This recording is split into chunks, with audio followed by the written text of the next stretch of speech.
This talk will introduce pictorial representations of the game of Cañas, a festive equestrian display popular in Spain and Italy, in which noble Christian participants dressed as Moors.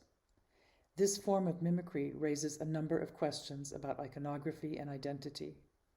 Is costume a helpful clue or a misleading disguise? How was it possible to persecute Muslims while adopting the clothing and pastimes associated with them?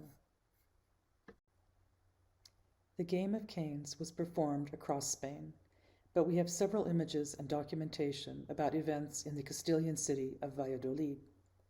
On the left, a naive, untutored artist sketched a game performed around 1490 for the Catholic monarchs, Ferdinand and Isabella. On the right, a Flemish member of the royal court described a spectacle performed for King Philip II in 1592. In each case, the scene is oriented toward the royal viewing box or balcony, with squadrons of riders launching weapons while riding in choreographed patterns. Note, the image on the right also includes gladiatorial combat and bullfighting. These pages come from two versions of a German knight's travel book. They document the association of the game of Cañas with Spain. The captions say, on the left, in Spain, and on the right, it's called the game of Cañas. Contemporaries debated whether the game came from ancient Troy or from North Africa, a descendant of the Jedid. Some authors argued for an entirely classical origin, while others recognized the shared roots of cultures around the Mediterranean. These images show a Spaniard dressed in a turban and marlota, carrying an adarga shield, raising a lance or cane, and riding in the jineta style, with his legs drawn up to hug the sides of the horse. Equipping oneself for the game of Cañas required a substantial investment. In some cases, riders imported their horses, stirrups, and tackle from Spanish allied cities in North Africa, like Tlemcen, today in Algeria. In the case of the marlota, however, riders bought these garments from Spanish tailors who were required by law to know how to make them.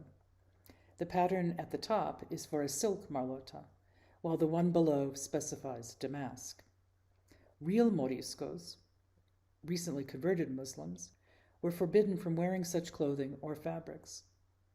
Scholars today propose that garments like the marlota were divorced from association with Islam and instead represented an Andalusian heritage of noble wealth and luxury. On the other hand, some clerics denounced the game of Cañas for its ostentation and incitement to gambling.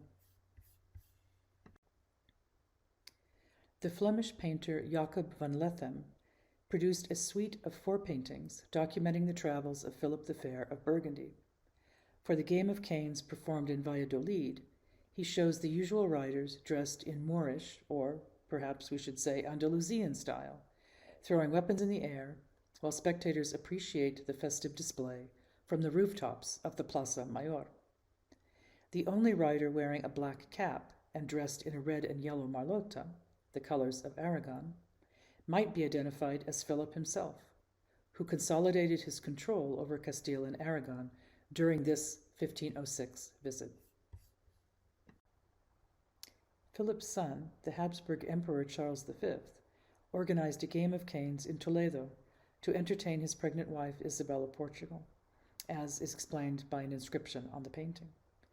Once again, the royal couple appears just to the left of center, in a temporary viewing box, guarded by soldiers with pikes and accompanied by members of the court. Squadrons dressed in blue and red compete below, accompanied by the sound of trumpets and drums. This rider, dressed in blue, carries a lance with a flag showing a crescent moon, the emblem of Islam. The painting may reflect the fact that Charles and the artist Vermeyen witnessed real equestrian spectacles during the siege of Tunis in 1535. In a few documented cases, we know that North African visitors took part in cane games in Spain, Italy, and Germany. How should we read images of the game of Cañas? As we have seen, costume alone is not reliable. We need to understand cultural practices, the distinction made between Moorish, which is to say Andalusian, clothing, and actual Moors or moriscos, between highly desirable versus denigrated entities. In addition, we cannot forget that public festivals drew together many different spectators from various social classes, trades, and genders. In these details, from the foreground of Vermeyen's painting, we can see Black or sub-Saharan African servants or slaves, wealthy city dwellers, tradesmen and peasants, in addition to the royal court above. For some viewers, the display might have been a bittersweet reminder of a lost homeland. Others may have been impressed or just disgusted. In the later 17th century, the Moorish or Andalusian features of the game of canes were erased and its popularity waned.